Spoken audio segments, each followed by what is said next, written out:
But I just want you to stop saying that it's objective and also subjective. That can't be true. I just want you to admit that morality is subjective. It can be, because I'm saying that a lot of the social norms in which we live, because you can't really social norms change throughout every society, like you said. Exactly, yeah. So they have to be subjective around certain universal truths. They're not universal though. Name a universal truth.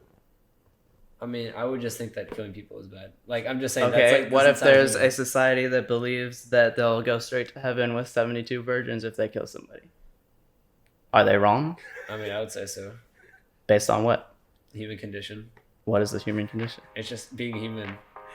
What about being a human? I mean, would you kill someone? Yes, Julian. Right? Convince me that I shouldn't kill someone. Welcome to Flipside, the podcast where we bring you lighthearted, good-natured debates about a variety of interesting topics ranging from politics to social and cultural issues. We make a genuine effort to explore all sides of each issue, and the goal is always to find common ground instead of scoring points against each other. I'm Hussein. I'm Pri. I'm Carson. And I'm Julian. Today we're going to be talking about morality and what is right, what is wrong, and how do we decide that. Okay. And we're going to be trying to prove, is there such a thing as right and wrong? And are there things which we are morally obligated to do? We like to say stuff like, you shouldn't steal from your neighbor, and you should help an old lady cross the street if she needs help. But where are we pulling out these shoulds from? Are we actually morally obligated to do anything like that? I think this will be a good foundation for all our future episodes about not only philosophy and ethics, but also it goes down to all our political episodes and eventually also into the more social issues. So I think this will be a good foundation for everything we do moving forward. Yeah, 100%. I think everything builds up on morality, right? So to kick things off, we're going to start talking about the subjective theories of morality. The first one up is one called cultural relativism, where we all know people come from different backgrounds and those backgrounds influence how people think. So we're going to talk about the different morals, the different values and norms that particular communities have, and what that means for morality as as a whole. Okay. So people, and especially Western intellectuals today, like to acknowledge that our moral judgments about people or our moral judgments about others are shaped by the place that we grew up in and the culture and traditions that are in the society that we live in. Yeah. And that seems, acknowledging that moral judgments may vary across different cultures and societies seems like the right way to go about it, right? Yeah, 100%, because people in different cultures grow up differently, different schools, different environments, different languages, different religions. So there's a lot that shapes people the way they are.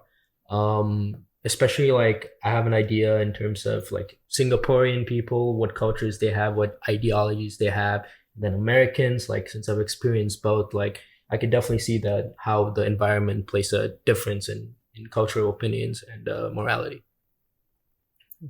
So some negatives, it's not hard to start coming up with some of the potential downsides to this sort of worldview. Yeah. For example, if we're saying that morality is only relative to the culture that you grew up in and basically the popular beliefs of the society that you live in, then would that justify, say, slavery in pre-Civil War America? Because especially in the South, the majority of people believe that owning slaves was moral.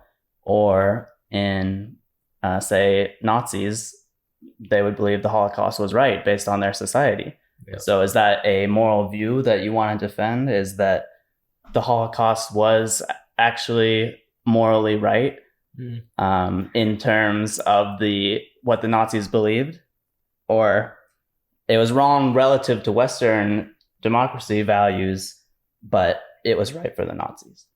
Yeah, those are very extreme points. But yeah, I do agree with you. It's basically like someone's right is someone else is wrong. And but in these form factors, I think we can agree that like if something big happens to a whole negatively to a whole population or something, that's definitely wrong. But I guess the argument is they might think that it is right. Yeah, it's different whenever you're grown up in an environment, only an environment where the only thing you've experienced is maybe what your parents have told or what your government has told. And that's, I guess, I'm not an expert in Nazism and like Germany and all that, but they were growing up around ideals that maybe Nazis had, that maybe go against, Western ideologies. And it happens to us. Like we don't even have to talk about the extremes about slavery or Nazism. Yeah. Like, like morality, like different types of morality. It's different, in like other parts of the world in terms of culture, in terms of how you behave, how you talk, how you think. Literally you could, how you greet people is different. And it doesn't have to be those extremes, but yeah. Well, we can acknowledge that the Nazis that grew up in that sort of society, they and people who lived in the South, while they were owning slaves, they were indoctrinated into that mindset. But we should still be able to say that that mindset was an evil one. Yeah. But cultural relativism says that you cannot judge them. Well, not even judging. We can't say today that that was evil.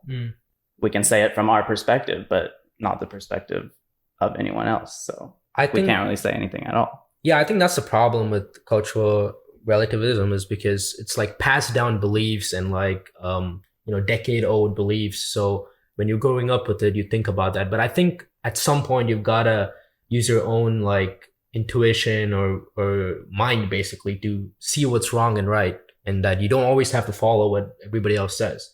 And I think that's what started happening with for example, slaveries. People started realizing that it was bad. So that's where, the Civil War and all that stuff happened, and, we're where we are right now.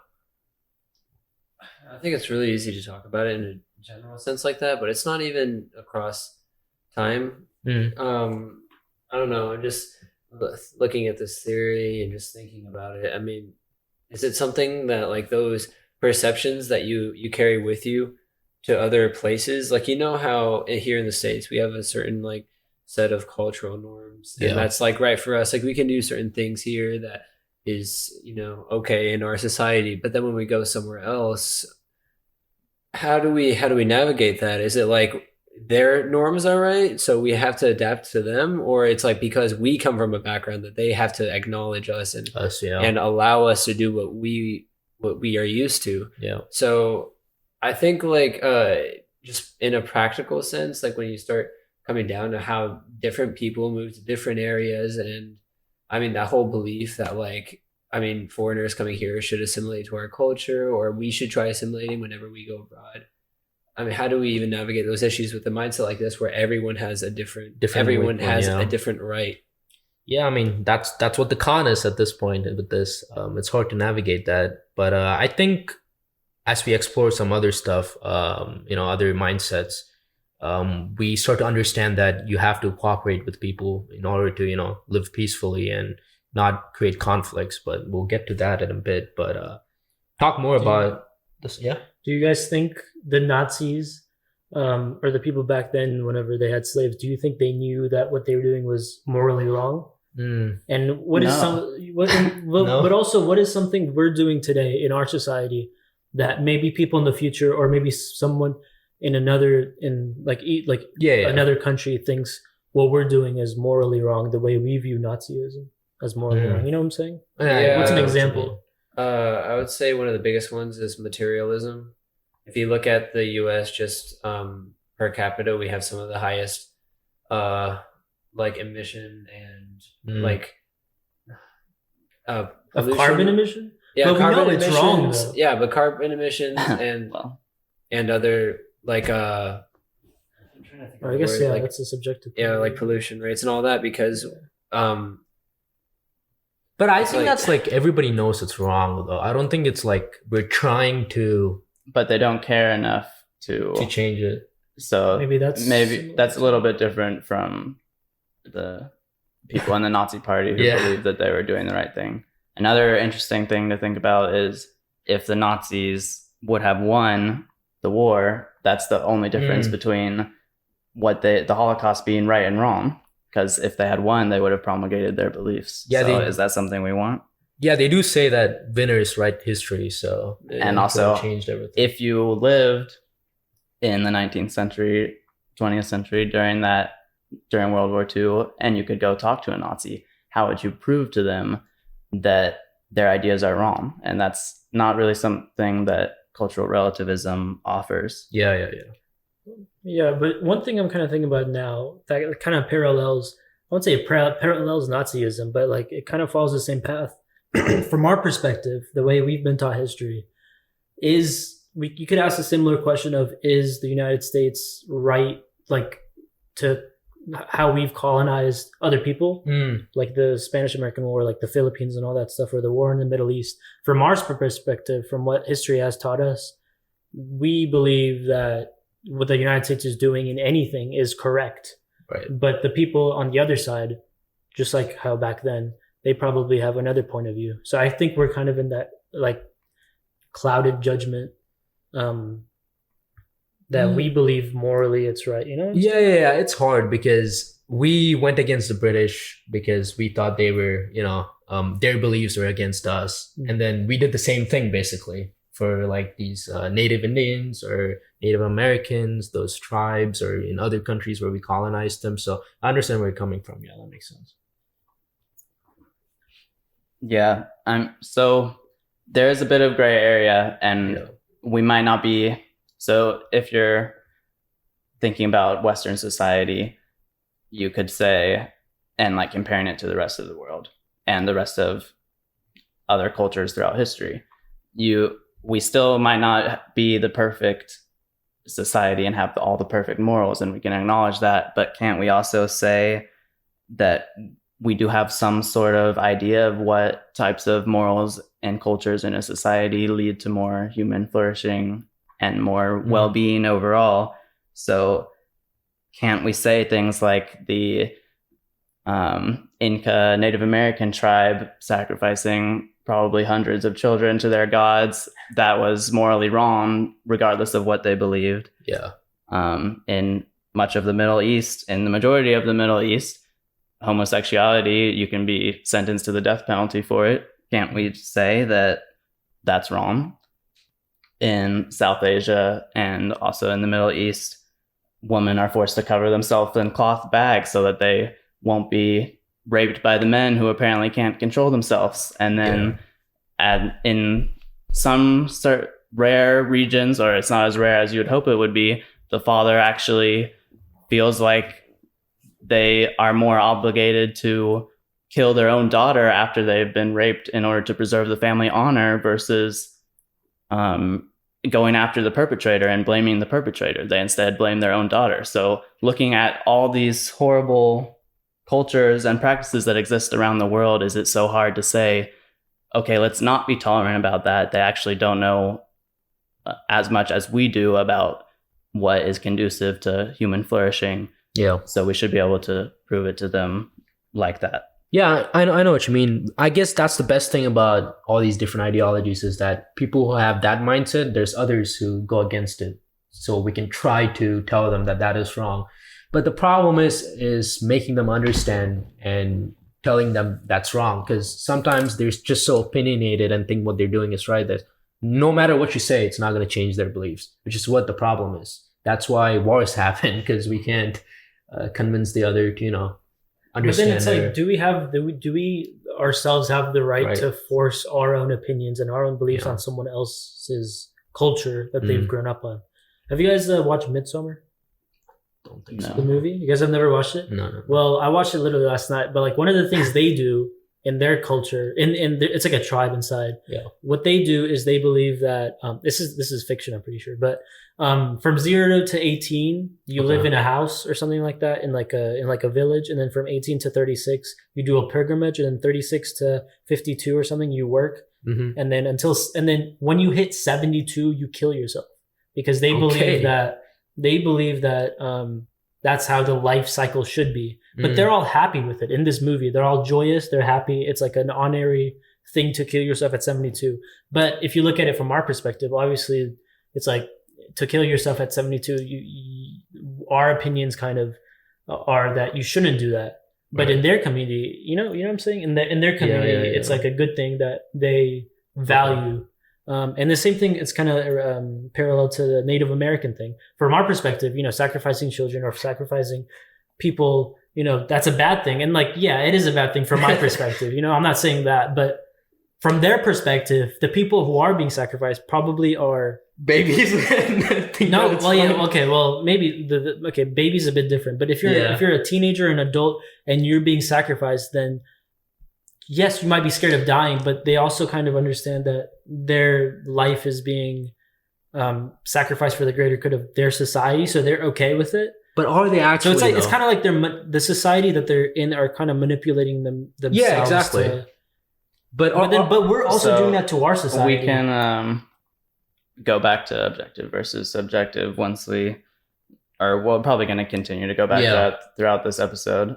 But I guess to kind of address what you said before we move on, it may be the case that everyone was happy in that society, but we might know using objective scientific methods that other cultures and other traditions would be better for that society that they're not even aware of. So it's like science versus religion, pretty much.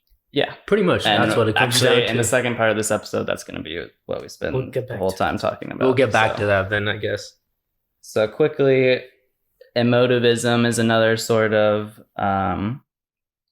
moral philosophy, and it seems even more nihilistic than cultural relativism and more subjective, because it just says basically moral statements don't have truth values. Like, you can't say it is wrong to kill an old lady. You are just, when you say that, what you're really saying is, I feel bad about the idea of anyone killing an old lady. So it's an opinion. There's no fact. It's all based on your emotions. Right. Yeah, I know, that makes sense. Like a serial killer, like a person with the serial killer gene would feel like it's okay to kill an old lady. Yeah. That type of thing. So it's obviously wrong. So it makes sense, but has the same sort of cons with subjectivism, and it means morality is only based on our feelings. So is that something we want to accept or not? I mean, I think a lot of rules and regulations that we, go about emotional values tend to play a huge part in it, because, I mean, in these scenarios, taking a life is like such a huge deal that we obviously have a negative connotation to it, but it's hard to change the mindset from that, because the act of doing that itself just is viewed evil. So if you can't be like, how to say this, you can't tell a person that is doing that is good, because I don't see what you get positively out of that. Like, what is the act of doing that? That's what we got to look at. That's what the opposite people are saying, is that there's no positive aspect of this. Like, let's say taking the life of an older woman or something. Like, what's the positive gain? That's why I think the majority of people say it's negative. That's why it's wrong. I think that's what we got to look at, if that makes sense. Yeah, but that'll be a long-winded explanation. But yeah, and I think what you're getting at is utilitarianism, basically, which is also going to be the second part. So do we feel like, I mean, this was a shorter one, and this is kind of an extension of emotism. Does everyone feel like they said what they wanted to say? Yeah. Okay. Sure. So now we can move on to ethical egotism, which basically is the idea that morality is only about self-interest. So individuals really should they have the right to act in whatever way maximizes only their own well-being. And this kind of makes a lot of sense if you're of the belief that we're all just meatballs floating around the universe, and we came into being from an evolutionary, purely physical process. Then based on evolutionary psychology, it says that we evolved as a group and developed this herd mentality that gave us more social intuitions that gives us an extreme disgust to killing other people, for example. Yep. And even stuff like stealing isn't as conducive to a flourishing group society. So that's kind of the theory behind it. What do y'all think about that? I think there's two, from what I'm thinking, there's two types of ethical egotism. There's one where you as a person yourself find happiness in fulfilling yourself. Okay. And then there's another one where you fulfill your happiness by fulfilling other people's happiness. Okay, I You know guess what I'm that saying? makes sense. Yeah. Because that's kind of like the herd mentality you're talking about. That's why we've created communities, and there's some communities which they don't prioritize, fulfilling yourself in that raw sense. It's more like you fulfill yourself by Helping Helping others. other people. Okay. Guess that it's makes like sense. self-actualization or something. Yeah, just different definitions for what helps you. Like maybe sometimes you benefit from helping yourself. Sometimes you benefit from doing that through other people. But I feel like this definition kind of talking about Just yourself, yourself? and just yourself. What are you Right. talking about? Well, so one of the biggest cons that you might initially think of is, what about giving to charity? That seems like a purely selfless act. Mhm. And with this sort of moral philosophy, you wouldn't have any justification of helping others if it doesn't benefit you. Yeah. And But it kind it of can does, still, it does, though. right. So what you were Yeah. saying is it actually makes you feel good Yeah. based Yeah. on our evolutionary psychology if we give to others. And it, So it basically also makes other people perceive you better. Yes. Mhm. Yeah. 100%. So you could say that being selfless is actually in your own selfish interest. interest. Yeah. 100%. It's So kind a of weird. circle. Yeah. I don't know what this definition is anymore. Yeah. It's a little Um, weird, but What about things like first responders and military servicemen Mm. sacrificing their life? Doesn't seem like surely there can be any self-interest with that, and yet we see it as one of the highest moral goods. So what do y'all think it's about like that? it's like it's this intangible kind of feeling that you get. They're sacrificing their life, but in their head, they're giving themselves, but they're saving someone else. So it's kind of a Mm. balance. It's like a debit or credit type of thing in accounting. The only way that I can think of how this would Yeah, fit it's- into this theory, the sacrificing your own life, is if you can't live with yourself after you Don't fail to sacrifice- take action, Yeah. then you have to live the rest of your life. And again, like you could say that's only because of our evolutionary psychology that is the case, that's how we feel. Yeah, I mean, guilt and perception definitely is a huge part of this. Like, if you feel guilty about not helping others, you might want to do it. And if you can, like you said, live with yourself, if you choose to save yourself instead of others and you don't live with yourself, that might be a reason why people do it. But I think with the first responders and stuff, it is a job. It is a job. And they obviously, maybe it's their passion, helping people could be a passion. It doesn't have to be right or wrong. It's just what they like, maybe. I think it could be as simple as that. Like, you're getting paid to do the job, and you die in that process, you die. It is maybe that's their life. It could be another view of their own thing, And they could get fired from their job if they don't risk do their it. lives. Exactly. But yeah. it does seem kind of sad that everything selfless in the world we have to boil down to Being really selfish. just Yeah.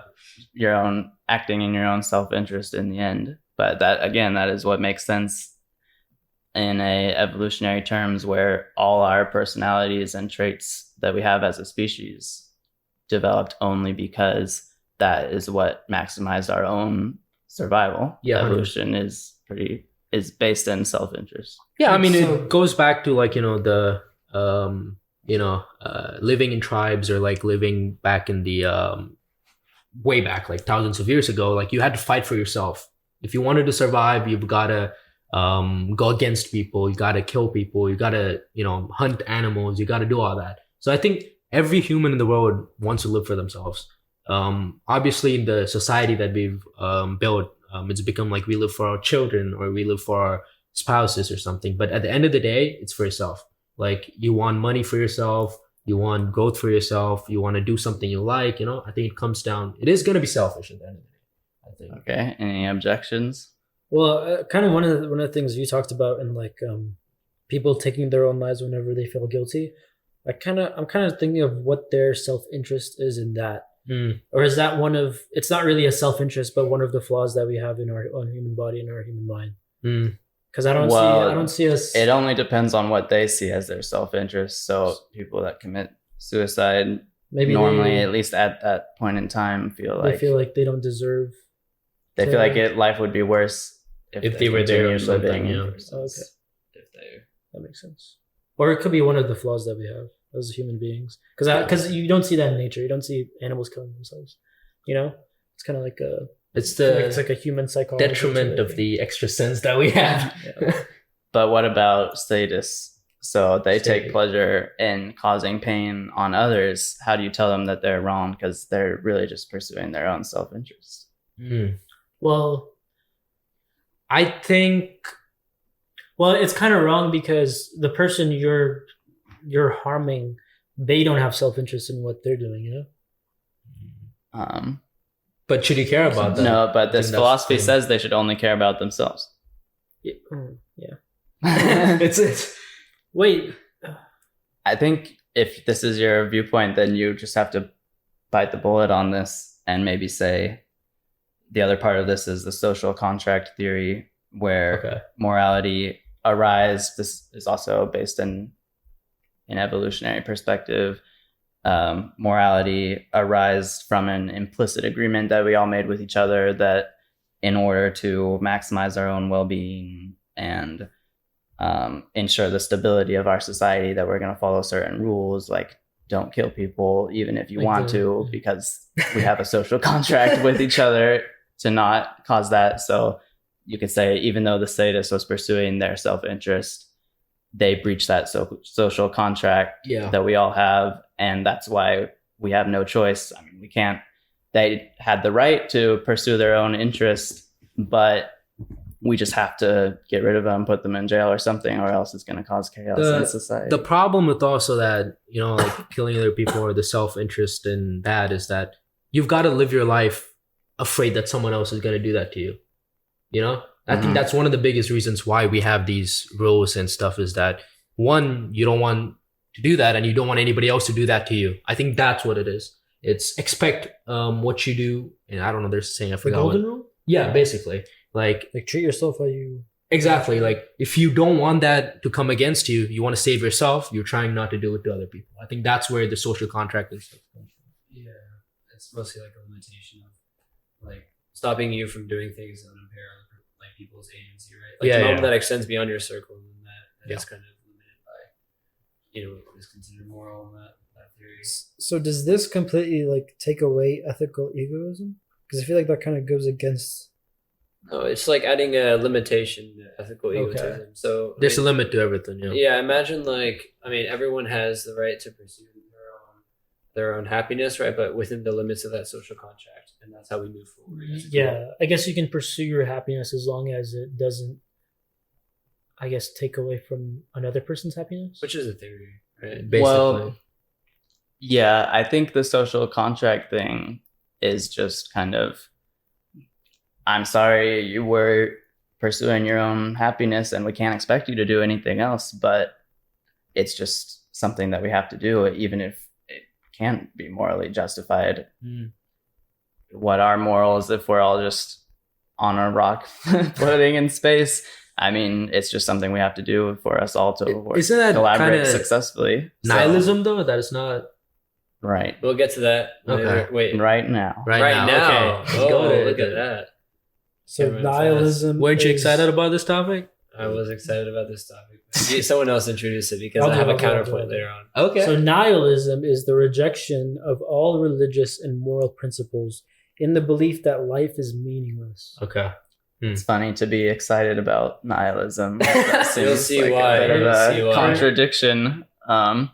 So basically, as we strip away any sense of objective values and morals that we should all share, it is easy to fall into the belief that nothing matters. There are no moral principles. Yeah.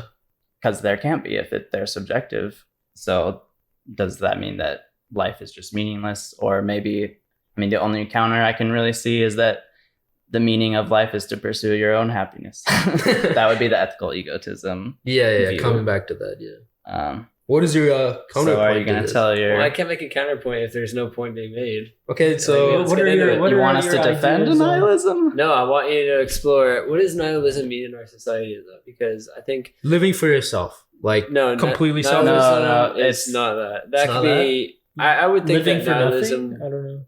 Not living. Well, no, like if someone had a nihilistic point of view, that would mean that they think nothing has meaning and. Like, I mean, what's the point of even doing anything if you think that it's not going to amount to anything? Lay in bed all day and why go to school? Why? Do my computer science. That would this sounds like a thought in our brains every day, honestly. No, yeah.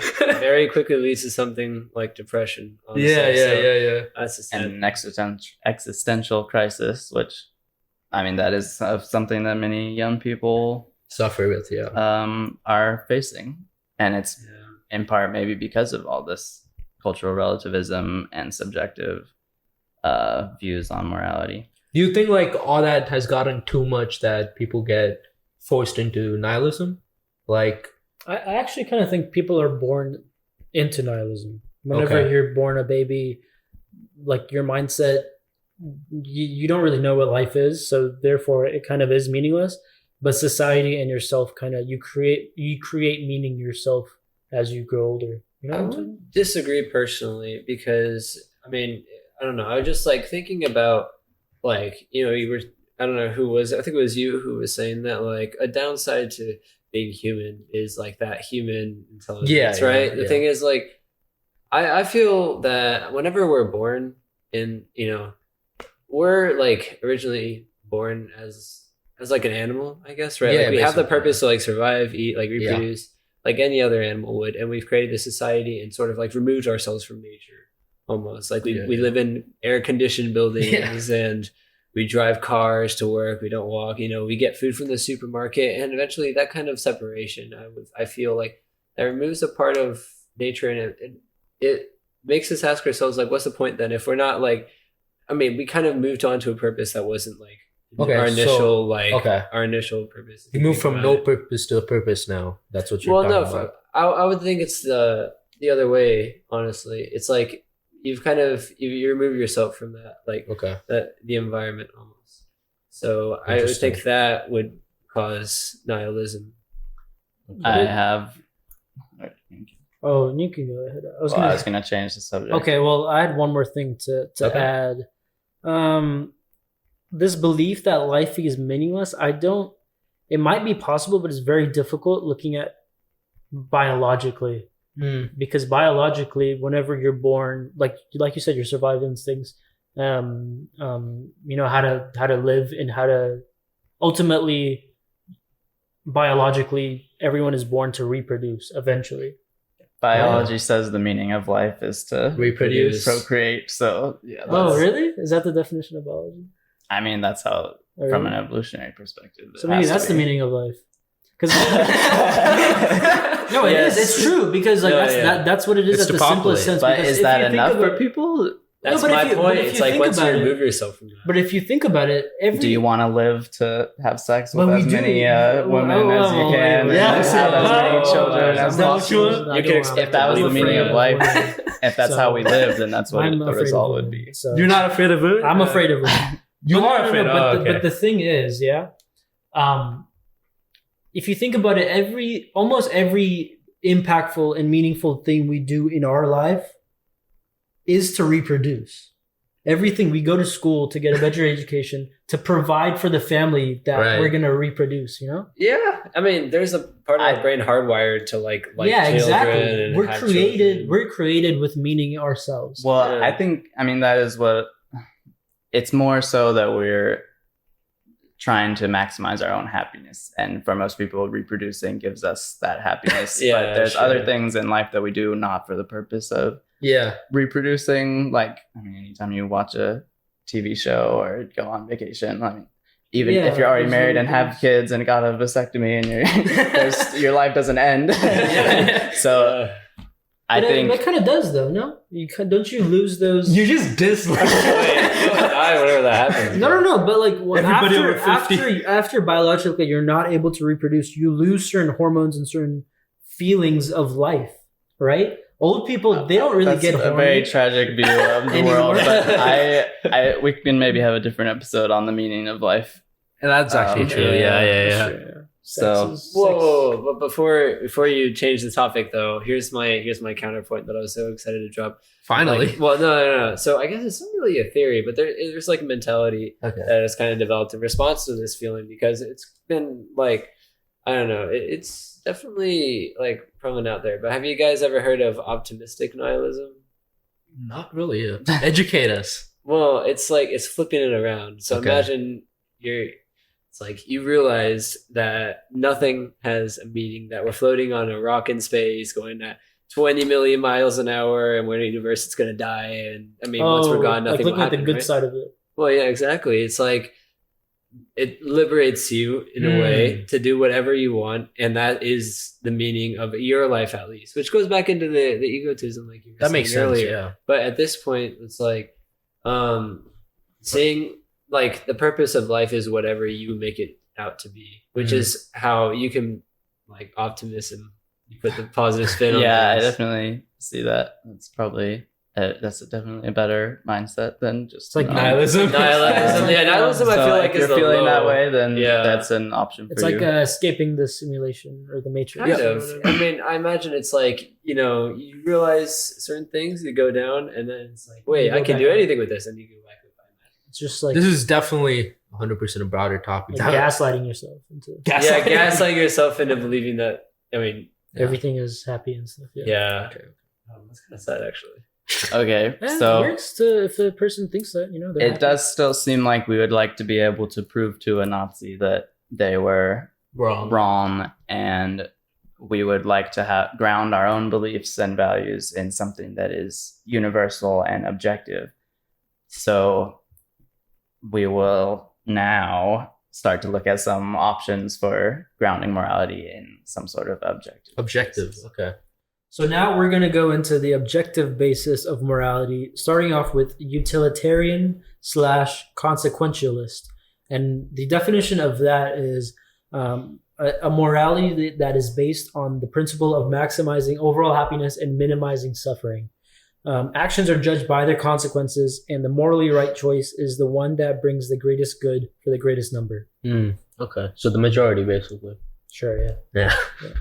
Well, it doesn't have to be the views of the majority. That'd be more cultural relativism. This is whatever scientifically would bring about the best consequences. That makes sense. Yeah. Wait, so what is the difference between utilitarian / consequentialist versus ethical egoism? Because they both seem like you're maximizing your own self-interest or happiness. No, this one is for the greater good. Yeah. Right. For like, Oh. So you shouldn't care about your self-interest at all. You're just one person in 8 billion or whatever we're at right now. Well, you should be So- doing Doesn't that more mean for that the... like bank robbers are like the greatest people on the planet then? why? Well, Why? no, because redistribution of wealth. It's like Robin Hood. To themselves. Well, yeah, No, but Robin think about Hood. it. It's like they give the money to the poor. No, but if They you are think doing about it, though. No, if If you think about it, bank robbers actually, they're taking away a secure place that people put their money in, and it grows over time, So yeah. they're taking that away. So, Cool. What if you like steal from the rich and give to the poor? Does that make you a good person? so is stealing under right or this? wrong in this sense? Yeah, that's my point. Would Well, it like, depends. That all depends on the consequences. So we can go back to that objection. But let's sit in the pros of this for a bit First. longer, because this Is this communism? it can be. So this is what lots of people turn to for an objective basis of morality that isn't rooted in something like religion. So instead of saying you should maximize the good for yourself, you should maximize the good for everyone else. So that sounds basically, philosophically reasoning about this, happiness, it takes the premise that happiness is our ultimate end goal and basically the meaning of life. So that means that we should maximize that for everyone. That would be the greatest good. But what if I don't want to do that, honestly? No. You have to do that. I have to do You that? have to do. This says that you have to. Oh, shit. The I'm gonna have to other follow part that. of this is we should make our moral decisions from a benevolent, disinterested spectator. So you're taking your own interest completely out of it, only looking at the consequences. Ooh, that's an interesting one. But what do you mean by the consequences?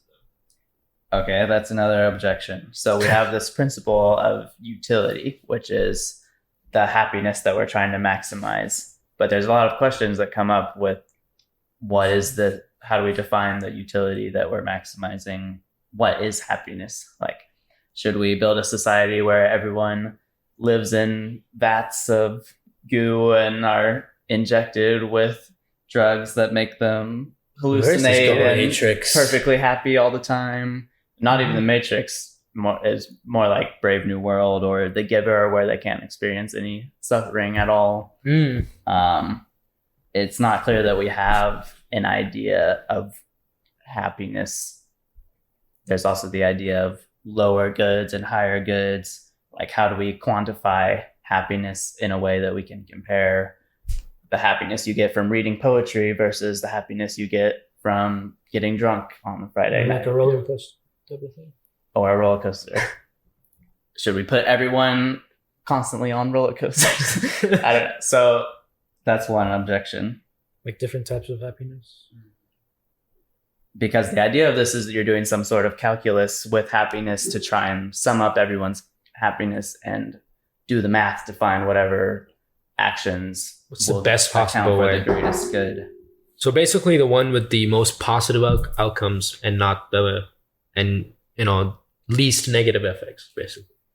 The other idea is, what about an inequality in happiness? So say you could have 10 people with happiness level 1 and then one person with happiness level 30, and then versus 10 people with happiness level 3. Then no one with level 30. No, so it's equality versus inequality, but the average happiness in one society is higher than the average happiness of the society where everyone's equal. So which one do we prefer? What? It's hard to say, honestly. Well, is it total happiness, or is it average happiness, or is it also, should we prioritize increasing our population so that more people can experience that happiness, or should we stay how it is? Should we maximize happiness among the people that already exist? Well, right now, I would imagine that if we attach happiness to like a profit motive, and that's how we're thinking about things, and thus distributed unequally. But like, if happiness as utility is independent for each person, so there's a bit of a divide there in how you define happiness for utilitarianism. What if there's a way where you could, instead of giving people happiness, you give them a tool that allows them to be happy? Whoa, you teach the fishermen to fish. If that require, the only thing that matters is if it ends up with more happiness overall in the end. But so isn't it better than giving a society happiness, giving them the choice of happiness? But then how would you give someone happiness? I force you to be happy? I don't know. You said drugs or something? I'm not sure. Oh, no. That's what you said, not me. I didn't say that.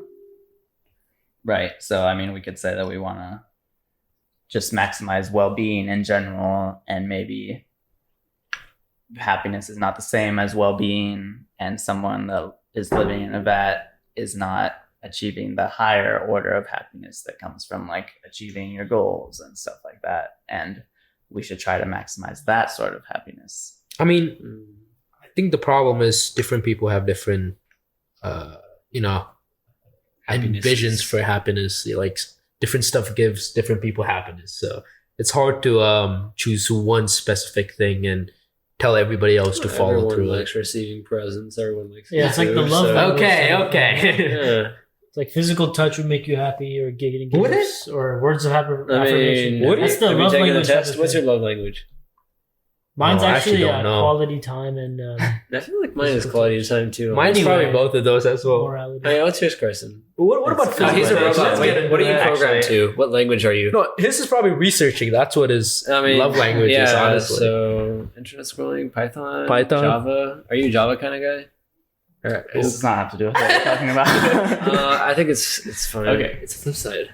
You flipped. So we've done a couple of different cons. We said the principle of utility is hard to quantify happiness. Everyone has a different definition of happiness. Yeah. So it's hard to make that the case. But there's even more cons. There's lots of cons for utilitarianism. I was hoping y'all would be more happy with that as a philosophy, I mean, yeah. more rah-rah utilitarianism. No, utilitarianism is my best friend. No, it's Okay, good. good. It's goated. It's good because I feel like it gives a way for people to come together and go under a certain what's it called? Make choices together. I think that's what's good about it. How I'm we telling like you right now, it's define the only- charities? Right. Yeah. It's the only way to get an objective basis for morality that doesn't involve religion, it seems. There's one other that we'll talk about. Yeah, no, 100%. I agree with that. Yeah. So we got to defend it as best we can, basically. I mean, obviously, like I said, A secular definition of happiness that we can all, or morality that we can all agree on. This is what this offers. So Yeah, I mean, it would be great if we could make it work. if I was I mean- growing watermelons, I don't want to give a watermelon to everyone. You know, I feel like that would be it's like everyone gets a slice. So you have to give watermelons to everyone. Yeah, Do you All want right. to give watermelons to everyone? I mean, you can't eat them all yourself. So yeah, But you could. I could, makes but you the thing happy. is, it would make me happier according to this definition to give everyone watermelons. But then, does that No, come at it my own expense? Like, maximizes what the if? overall Yeah. happiness? Yeah, but does that come at my own expense though? It What does, if I because you don't run out of have- food because I don't have any more watermelons to it eat? doesn't matter. that's the con. It does. Yeah. So the collective, the individual means nothing in this Yeah. scenario. It's all about what is best for the collective. So that's kind of Western society is not really based on that idea. It's based on Giving people a choice. really a religious idea that people are made in the image of God, and that's where individual rights come from. But now one issue is utilitarianism can often crop up against individual rights because stuff like limiting free speech, limiting people's privacy, that may be better off for the Society as a whole. if we have the government constantly scanning people's phones for terrorism or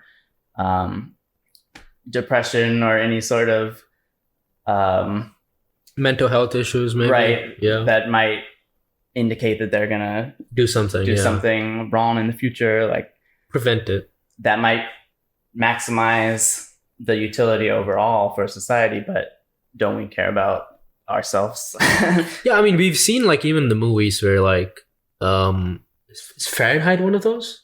Yeah, where they burn all the books. Yeah, basically, like the government just tells you that this is what's right, and you follow that because it's helps maybe grow the population, helps people be sustained. There's no unequal. Well, but that's different. Like, how do things. you act on, or how do you build a society on an idea of utilitarianism? Like, how does that fit in? Like, say, like you were saying, the government does this, and like we say, let's say we have a tyrannical government that like has the ability to like control these things. So, are we saying that like they can treat like society as a whole, but yet the individual doesn't matter?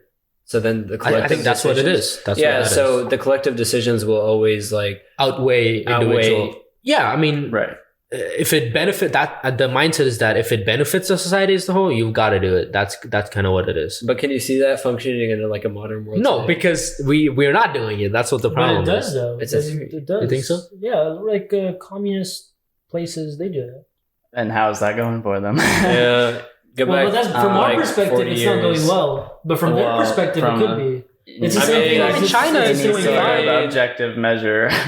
China is doing fine. in like the coast, but like go further in the country and We you'll can talk see it is about bad. also save communism versus capitalism or whatever, or like Maybe that's also also a separate democracy topic. versus authoritarianism. The- We can save that for another topic. Yeah. But, But- like whenever I was talking about giving people the right, the something, like the choice of being happy or giving them something, and then they use that for happiness, that's pretty much capitalism. kind of like giving people, it's like giving people money, and then they have the right to do whatever they want with that money. Yeah, that makes sense. I mean, I guess we should just move on to the cons then. I think we covered Yeah, lay it down on us the first. paucity. Why isn't our ideal scenario working for us? The cons of utilitarianism. Yeah, of course. We've been doing that.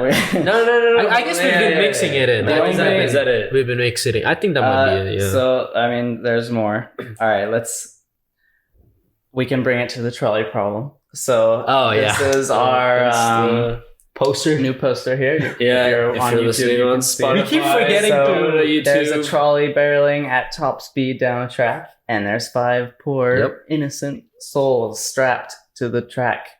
The trolley is about to run them over and kill them. But you are right nearby, and there's a switch that you see.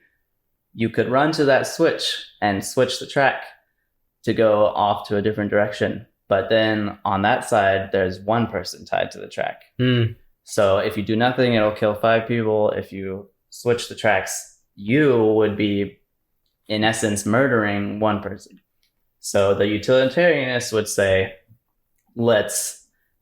obviously we want to kill less people to maximize overall happiness. Who cares about the guy on the side? Tough luck. He gets to be run over. So I guess the original course of action is that dude would have been safe, and now you're changing. You're the one causing his death. Right. So what do y'all think about the trolley problem? It's hard to say, because I feel like one part of my brain is like, or just part of me is saying that I have to flip it so I can save 4 more people. The other part of me is saying that maybe I don't even interfere with this. It's not my problem. That's the thing. That's the other part. So it's kind of conflicting, because I don't want to be blamed for flipping that and 1 person getting killed. But it could also be a good thing that I save 4 more people. Right, that's the dilemma. It's hard. It's hard. You just debunked utilitarianism because you're considering yourself in the equation. Right. So I guess that is true. I will say most people do say that they would rather save 5 lives. Yeah. Than I think an end goal would be that. That's what people would end up doing, is flipping it. Do you have something you want to say about trolley? Because I'm gonna flip it. You're gonna flip it or change it. I would also flip it, I suppose. But, I guess I want to. Are we flipping into the next one? I mean, what is the actual problem with the problem? I feel like it's really it's an easy one. It's an easy decision. Yeah. Okay. So let's say you are a surgeon and you have 5 patients. Okay. 1 needs a kidney, another one needs a kidney, another one needs a heart, another one needs a liver. Yep. You know this guy in your neighborhood. He has no friends, no family. He's a jerk. You wouldn't miss him. Okay. Should you kill that guy, harvest his organs, and save the lives of the 5 other people? Would that be morally right? I'd look for transplants, actually, but yeah, the fact that he has the same compatibility is statistically. In this case, he miraculously does. What? He's also your patient. You checked all the blood types. He's also a patient there, or is he just randomly in the neighborhood? I just said that because you know his blood type. So okay, that's a bit different, though. It is a bit different. Wouldn't do it. Killing someone. Yeah, I don't think that's the same as the trolley problem. It's just a different scenario. Yeah, I mean, imagine this. No. I mean, but the other people are going to die. Yes.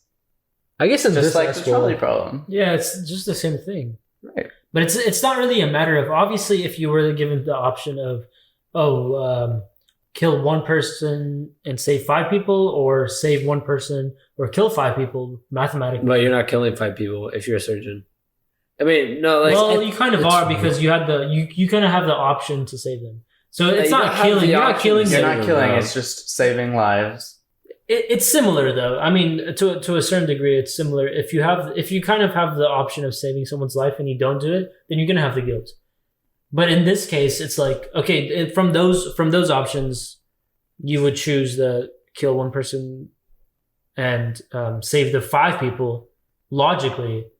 But it's I think the thing. But it's like, if you have the right to actually make that decision. I mean, it is a hypothetical, but that is the concession that you have to make if you're a utilitarianist. Unless you want to, you can go down the route of being a rule-based utilitarian, Yes. which is kind of a counter to this objection. People realize that there's all sorts of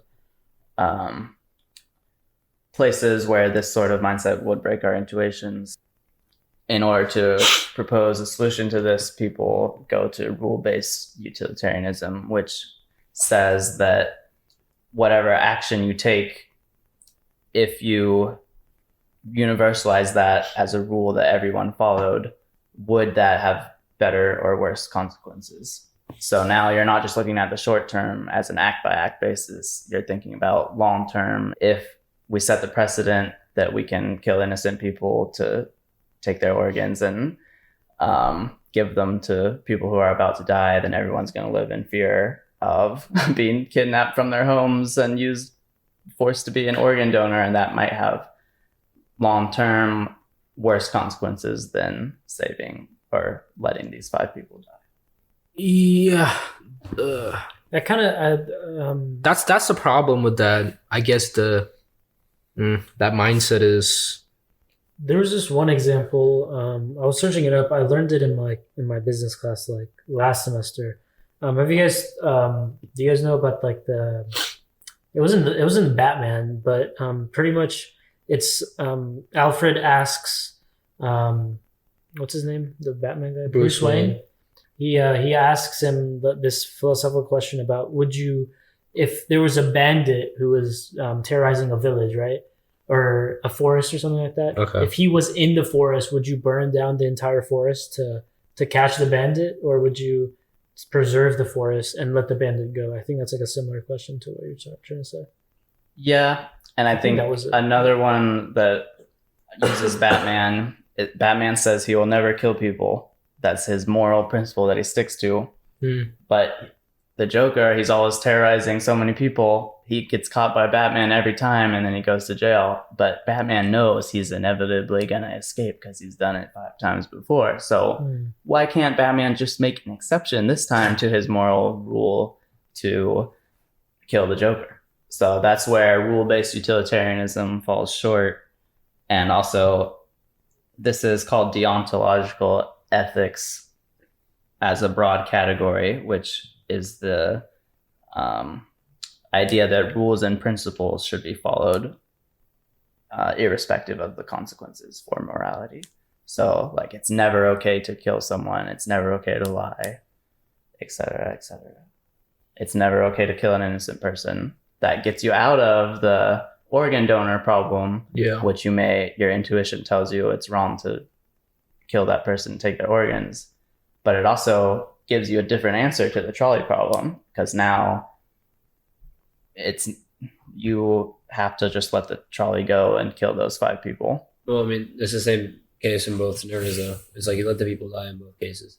Yeah, it's supposed to be your intuition, though, for the trolley problem is to kill the 5 people, and your intuition for the organ donor is to let the people die versus violating the autonomy of this. I think it's because the ethics for the thing differentiates, like the surgeon's ethics versus a random person who's on the street trying to save, like, sees the train going, right? I think that's what's different. Yeah. Like I've seen it in that's what maybe shows. Changes our intuition, but I mean, we already do that in organ donor stuff. So, like we have a system, right? Like who it goes to first, like the 80-year-old or the 20-year-old. Like we already end up choosing who matters more in that kind of scenario. You know what I mean? Yeah, and that's kind of a consequentialist. It is what it is a problem, but it is what it is. I mean, obviously, that's where you look at who has more life to live and stuff. Yeah. But that's what it is. Well, yeah. I think there's another scenario with the trolley problem where I think there was it 5 old men and then 1 baby on the other trolley? Yeah, I think it was that one. There's infinite configurations. Yeah. One that I like is 5 people versus your mother on the other side. Saying my mom. Well, that's not what the utilitarian would say. Tough luck for the utilitarian, honestly. I'm saying my mom. So that means that you can't hold a utilitarianism as your objective morality. Yeah, I don't think I can. Okay. It's What quite do you think simple. about that, Julian? So that kind of makes you more of an egotist. Yeah, it might honestly. Okay. It's like it's more emotional. Like human beings are more emotional. They're gonna save themselves and their families other than saving somebody else. Like I'm not that big of enough a person to be like I'm Would a you say that sacrifice. you're a bad person for doing that? If they think that, honestly, they can think No, that. but like based on if we all held utilitarian beliefs, they would all judge you and say you're a bad person. You might say, I made it. I mean, yeah, I did that was morally wrong of me to do, but I did it anyway. What if It's morally right for me. That's what. but what if? So it's subjective, not. Yeah. If you think about it, So what if your mom would have rather her die Yeah. and save 5 people, because from her point of view, that's how sacrifice. That's how people would rather. So what if you knew beforehand that your mom would have rather still saving killed her. herself? it shouldn't matter though for I'm still saving it. utilitarianism. But it's funny in this TV show that I watched. This happens. Like the person's drowning, the boyfriend comes in, and she tells the person to save her brother first instead of her, but he saves her because he loves her more. Obviously, right? It's the boyfriend. So I think that's what the similar thing is, and they have all the problems with that because she's like, I already told you beforehand to save my brother, but you saved me instead. But he's like, I love you, not the brother. You know what I mean? Was this The Office? No. Wait, what show is this? Vampire Diaries. All right, thank you for watching. And with that, I think we can move on to the next topic, honestly. Yes. But Okay. this is what interested me the most. This one is the Kantian. I don't know how to I say think it. we already didn't we already- Kantian Yeah, ethics? I was assuming that was the rule-based one. Okay, I guess that's Do what you this wanna whole say thing more was. on that? Yeah, I just wanted to say to end it off, and I think we can all agree it just depends on the situation and the timings. I think that's what it comes towards. Like different situations can warrant different. one theory does not things. hold for everyone at every single point. Exactly. Yeah. So that's what it is. Different Well- situations and different people. So it's different stuff, right? That's what it basically is. Okay, so right now it seems like we're leaning towards it has to be subjective. Is that Yeah. what you're saying? So there's one more that's worth going over that probably a lot of our the biggest audience one, is honestly. waiting for us to be bringing into the conversation, which is Save the rightly best for so. last, huh? So the other option, it seems like, since none of y'all like utilitarianism, this is the only option to ground our morality in something that is objective, and that's that our morality is given to us, or we get it from divine law. So the creator of the universe, God, he has defined good and evil. He judges us all based on his definition of good and evil. And since he's a timeless, infinite, omniscient being, he is the definition of good. And that's what we base our morality on. I think that just depends on if he exists or not, though, right? Right. So that's one problem. Yeah. But every culture has their own version of this. So it doesn't matter if God exists, but it's just the act of Leaving it up to some Well, no, person, the right? act of practicing it is giving a basis of morality, regardless of whether it is founded or not. Okay. I think that's the issue, more or less. Because we could talk. Yeah, that's a different conversation. What you were No. veering us towards. No, I'm saying like no, it makes sense. It's part of this because you're trying to take yourself, like all the guilt or all the stuff from you, and putting it on somebody else that's not in the equation, right? That's basically what it is. Leaving it up to God per se to dictate what you do, right? Well, it's specifically about basing your own morality on his teaching. So what is said in the Bible per se, in the Quran, Torah, etc. Yeah, but then if something bad happens because of that, you could just say, I was just following what God was saying, right? That's what it takes you, it takes the guilt out from you because you have something to lean back on, like in supporting you, or like, if Or that like makes sense. something, or are you saying like, oh, like a family member died tragically, but like God wanted it to be that way, and there's a reason for that. Exactly. Yeah, you're giving yourself like I don't know if there's Like a word support for it. system, a self-support system. In order to not derail yourself, you need something to have hope for you. I think that's what it is. Right. So let's think about specific cons and try and debunk them. So pros is it's clear moral code. It gives you exact guidelines, sense of structure. Yeah. And it also gives you a external motivation for good behavior, like in Christianity or certain religions, your actions depend on or impact how the rest of your eternal life is going to be. So go to heaven or reincarnation or something like that. Yeah. So now, I mean, those are basically all the pros, pretty good pros, but cons, there's a lot of them. So religious pluralism is the idea that we all have different religions. So isn't this just as subjective as something like cultural relativism? I think it kind of goes hand in hand a little bit. So, and then the objection to that is just like a Christian might say, all the other people in the world that aren't Christians are just wrong. That doesn't make my morals subjective. That just makes them wrong about what they think is the objective truth. Yeah, I mean, that's the problem. A couple more problems. You can't meaningfully compare the ethics of two religions. So say the Nazis had invented their own religion that said that the Jews were evil, etc., then how do you go to them and tell them they're wrong? It's still hard to prove that morality. That their religion is wrong or something? Yeah, the only way to do it is to convert everyone to your morality or your religious beliefs so that they share your morality. Yeah. I guess that's why people try converting people to their... Because if religion is the only basis for morality, then you can't use that in order to prove someone else. You're like, Christianity is the best religion because it has the best morals. Then how are you saying it has the best morals? It's like a circular logic because you're only basing your morality in religion itself. So it's just bias, I guess. Like, you kind of only know that. It goes back to what we talked about before.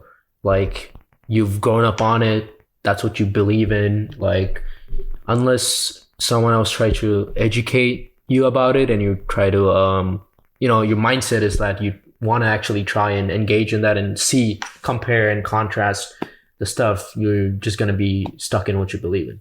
It's not much we can do about it, honestly. And then, so do you think religion is a bad definition of morality? Should we try to steer people away from that? Because a lot of people, atheists in particular, of course, would say we should keep religion as far away from morality as we can. Because if you look at its track record, it seems like it's consistently standing in the way of moral progress. It was used to justify slavery.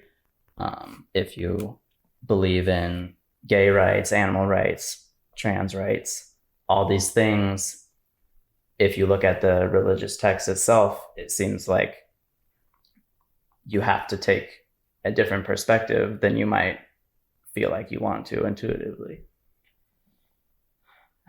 That's a heavy question. That is a very loaded question.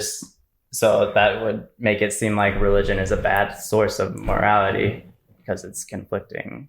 Oh, it's subjective, isn't it? I mean, if that's where you get your morality from. I think personally, see, that's what we're trying to get away from, personally. So I can continue to drive home this point. It is true that in the Bible it says you should love others as you would yourself, and that's the greatest commandment. except for loving God with all your heart. It's Matthew 22:37. But there's also verses in the Bible, or the previous verse covers a lot of morality by itself, but you also have verses like Peter 2:18, which seems to justify slavery, saying, "Slaves, in reverent fear of God, submit yourselves to your masters, not only to those who are good and considerate, but also to those who are harsh." Mm. And then in Islam, in the Quran, chapter 9, verse 111, guarantees ascension to sexual paradise. Well, you'll have 72 virgins if you die in service to Allah. That seems like a very bad belief that we should try to steer people away Virgins from. is not what you think it is. It's another definition. Okay. It doesn't And mean- so Christians and Islamic apologetists will defend these verses and try to I just did contextualize that. them. Right. I just did that. Oh my god. And Christians will say slavery is actually referring to bond slaves, which are indebted to their masters, et cetera, et cetera. But in the Old Testament and throughout all of the Quran, and I'm sure in most religious texts, you can find these verses where that seem pretty questionable. So that goes back to, do we want to base our morality on this? Because you have to take the entire text, basically, if you believe it's the word of God.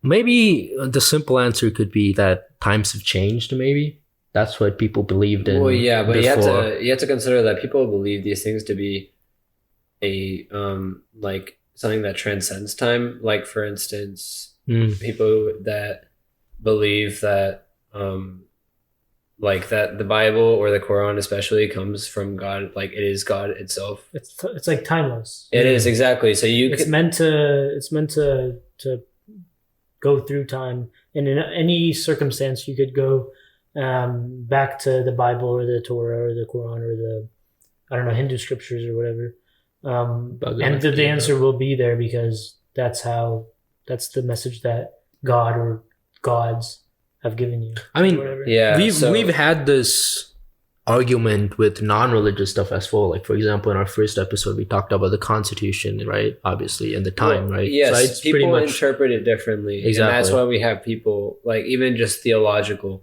scholars interpreting these things today. But that doesn't change the fact that whenever you have someone believing and getting morality from religious texts, the times changing isn't going to change their perceptions on. Like, you can't expect, but that's the problem. The basis right? of their morality to change. That is a con, exactly, because our morality becomes like stagnant, and there's no growth. Right. Yeah. So that might be a pro to people who are religious, though, because there's always that moral basis that never changes. That is always good. Yeah. So that is another way. Like, it may be a con to people who have those other opinions, but to these people, that's one of the biggest pros. That's what I was gonna say before. It's just. Just basically if there was, if you believed in a higher power that commanded you to do certain things morally, would you feel bad about making that? Would mean we can't make claims about morality without an ultimate authority dictating what's right and wrongs. Some people like to say, why do I need a God to tell me that murder is bad? That should just be, I know that myself. Believe, and it seems kind of like patronizing and disheartening that people need an authority figure telling them how to act. I mean, I agree, but it's just hard for different examples, right? Something that itself is not simple, but like I said, people want to put themselves out of the equation, so they try to defend that with a higher being, so it doesn't end up their fault. I think that's what it comes down to. I wouldn't say that. necessarily agree with I wouldn't that. say that, Yeah. I think that's what it is, honestly. I don't think people go into religion as like a way to escape their own doings. I think a big part of it, I personally do think a big part of it is. Well, I don't think that's the could be reason wrong. people go into it. There might be specific instances, but I'm not sure. No, I think that could be a reason, because what if like you did something wrong and you want to cleanse that or something, and then you take up religion and try to, make yourself good in their religion or something. That's a different argument. A lot of people do that. Talking about morality, though. Right? No, that's what I'm saying. In order to cleanse yourself from the whatever immoral thing you did, you take up religion and you adhere to their rules. And like, okay, if I do this, maybe I get into heaven. If I do this, I don't. Yeah, that's kind of right? more of a psychology thing, like what draws people to religion. Yeah. Yeah, So but you're saying you're adopting less a like moral code that comes from religion. Yeah. In order to like make the choices for yourself. Yeah, 100%. I think basis for your. I think your people do being. that. Yeah. Yeah, and But- that's In your scenario, if you think about it, right? People who do something bad, yeah, Okay. and then they go into religion to cleanse themselves, but to be honest, they're not really going to cleanse themselves, because if you do get into religion, then you're gonna even realize even more that what you did is worse, because in religion, the actions that you do that are bad eventually leads to negative consequences like hell or any other sort of beliefs. So people who actually, they do something bad, go into religion, the consequence they're facing kind of comes them into their own face, because now they have that realization, okay, maybe I'm going to hell. Okay. But maybe in your sense, you're thinking about they're escaping their consequences of like in real life, like right then and there, they're escaping. I think it's both. Like, It for is example, both, yeah. if you go to the church and you're I don't exactly know how it works, but if you're confessing your sins, do you guys have any idea what that is, to explain it better? Like, why do people do that? impunity. I mean, yeah, it depends on exactly what sect and what religion Right. specifically. I mean, the idea of atoning for your sins is to make amends, and then you can be forgiven by God. Exactly. So That's what I was getting at. Is there's obviously a lot of people who do go into religion to justify or take out their moral code and leave it up to somebody else, kind of. So people, that's a counter argument to saying people don't want to be dictated what they can and cannot do Yep. by an authority, Yep. but also some people enjoy that part of it. Exactly. Okay. Yeah, that makes sense. So I think to close off religion, people we've kind of, it seems like, decided that religion is the only way to have objective morality. And Wait, who decided that? I don't know I if we didn't decide decided that. so y'all think utilitarianism is the No. best? No. Let's get one thing clear, buddy. So All right, we can start summarizing. Yeah, so objective versus subjective. What do y'all think? And I think there needs to be a mix of all of this. That's what the problem is. yeah, it's Well, like it's you not- can't- If You there- don't- okay, wait. you don't have the choice though. if there's any subjective part of it, then it's all subjective. So keep that into account. Then you guys are pro subjective. We went through all the theories. Yeah. The ones for objective that we have are utilitarianism, rule-based utilitarianism, or Kantian ethics, which is only acting according to a maxim that is always universally true. And then there's religious. So Okay. Can I try to answer your question? Okay, with something, yeah. with Go an for answer? yeah. So, like we're talking about morals, we develop moral codes, and in the real world, like those also become reflected in like you can look at our laws and our countries, how we run things, and that reflects our moral values, right? Every country, every people has different laws and different things that are okay for each country, and we consider those to be correct for those people because that's what works for them, right? Okay. So by saying that, and everyone has a different religion. There are many religions that Okay. exist, right? And Sounds like you're saying that it's all subjective. that is, yeah. So that being the case, I mean, are you going to be the sole arbiter to say that one exact way of living is right when so many people are doing so many different things? They are based by their backgrounds. They are both motivated by a personal, but also like a need to do good. So Okay, there's so you're those things as saying well. Like you all don't think these morality have. is objective at all. No, I'm saying morality That's fine. is influenced by like how we interact with the world around us, how how we That grew it's up and all all that. subjective. That is all subjective, Okay, yes. so, but nah. but there are like I mean, I think we can agree that there are definitely some objective truths that are ingrained in our heads, in our like DNA almost, like the like the instinct of a mother with a child, for instance, right? Or like not to kill people. Your basis for telling someone who kills someone else that they're wrong? The basis is that's evolutionary. You say you are kept making an argument for subjective morality, but you're trying to have the best of both worlds and saying that some parts are objective. I'm saying there are some, but they come from truths that evolution, so you're really just basing it on the however we evolve to be the best of our society. So would you say it's like a consensus-based thing? No, well, it's not really a consensus. People don't. That's like the most interesting thing about people, is that like people don't agree on these things. Like they don't like go and have town meetings of how do we like be moral. But if you look at the aggregate, people tend to act a certain way, and they move as like a cohesive unit, and that occurs in like just like at a macro level, right? And it's like just one organism, honestly. So it's like that. So can we use that as a basis for judging right and wrong objectively? Well, it's like the social relativism. I mean, so that was a subjective. Yeah, it is subjective. So you are saying that there's no objective morality. I'm saying that morality itself is like... What if there's some culture that doesn't believe that mothers should take care of their children, even though in other cultures they do? Well, that's what I'm saying. It's like, I would say that is like if a child is just cast out into the street because, I don't know, the mom doesn't want to take care of it. Sure, then you tell them it's wrong based on what?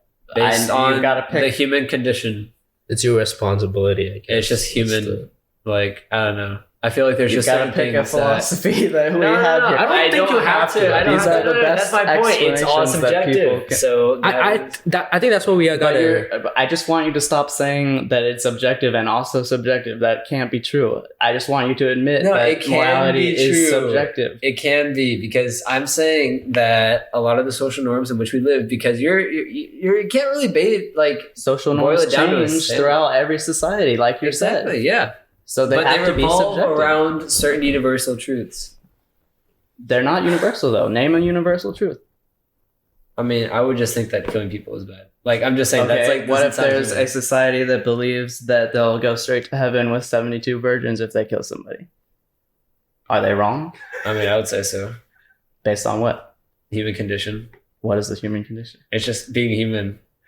What about being a human? I mean, would you kill someone? It just ingrained into your psyche, right? Convince me that I shouldn't kill someone. Oh, well, then let's go. Well, in that one, I'm pretty sure it's killing someone in war, not just killing someone. Yeah, I think you're changing the argument a little bit. Let's invent. I mean, it's a new religion. It doesn't matter. I don't like carcinism. Okay, but why? Prove that I'm wrong morally. You can't just say the human condition, because the human condition changes for every society. No, well, that's different though, because we're all human, but we all act differently. All right, I can't get him to admit that has some subjective basis. I think it's... No, I agree. All right, let's give some other people some time. But so it's not objective. If it's subjective, it cannot be objective. It's a binary decision. Subjective revolves around objective. So the moral argument for the existence of God, to close off religion and the rest of the podcast, is also called the argument from morality. It says all people have an intrinsic sense of what is right and wrong. Child abuse, terrorism, racial discrimination, we're all intrinsically aware that these things are wrong, and we think it's just as unacceptable for someone to say it's morally okay to rape children as it is to say 2 + 2 = 5. Also, animals have no moral obligations to each other. When a cat kills a mouse, then we don't say that the cat is murdering the mouse or doing any sort of moral wrong, but we all feel like that's definitely not the case with humans. So given that we have this sense that morality is objective, and there are certain objective truths that exist in morality. And since we had such a hard time defining a basis of that in utilitarianism or other seemingly objective means, then the only explanation for our intuition, and not just our intuition, the truth of any sort of moral claims, if we believe them to be true, the only explanation is that God exists. So the argument goes, because there's objective morality, and because we can't have that without God, therefore God exists. So if it's objective, God exists. If it's subjective, God doesn't exist. It's not a either or thing. It's if it's objective, God has to exist. If it's not objective, then the premise is flawed. So all you can say is that, or it just makes the argument invalid. Okay. It doesn't mean that God doesn't exist. So, all right, let's finish up by talking about specifically, is morality objective or subjective, like we said? And I guess what sort of moral philosophies resonate with you the most? What should we base our societies around? So, Julian, you can go first. And also answer the moral argument. Answer the moral argument. But wouldn't That's take a while to process this argument. Time to think. Hussein. well, it's just a question because in reality, whenever we say God is objective, which God are we talking about? Yeah, because that is subjective. A God, or mainly like an Abrahamic sort of monotheistic God. Yeah, but which one of those? Christianity, 'Cause- Islam. But that is subjective as well, so I'm not sure. Yeah, It's just a God. Okay, the idea of a God. or Yes, something. because both of those, all Abrahamic gods, have the idea that the God is the ultimate good. So that's the only way you can get an objective good, is if you have an authority saying this is what is good. Yeah, but the idea of an objective good is built upon the idea that there is a God. So it's kind of like a circular So you logic, can't isn't have it? both. You can't say that there's an objective good without saying that God exists. Yeah, I think I'd have to turn to Buddhist philosophy, funny enough, because in Buddhist philosophy, everything is impermanent and there's no creator God, but there is like a cycle of existence, and the very like point of existence, or the point of like the path, right, is to escape that existence and ultimately find like just escape from that vicious cycle of life and rebirth. But there's no ultimate good. There is just escape from that like forming and reforming of life, right? So I that's why I'm thinking it's like that whole argument of everything has to be based upon this objective good. It's a very like almost narrow-minded perspective, because that's how sometimes we can like view it from from our perspective, obviously, but there's different ways of viewing about this. And I think that talking to other people with different views, different backgrounds is honestly one of the coolest things, because you can see how other people try solving this question. There's no one answer, obviously, but that's the beautiful thing about it, is that everyone has a different way to fit the puzzle together with the same pieces. So you're saying the premise that objective moral values and duties exist is wrong, because morality is just subjective, and that's okay, and that's a good thing also, is what you're saying, or it can be a good thing. We should treat it as such. Yeah, sure. I mean, okay. Yeah. All right, Pri.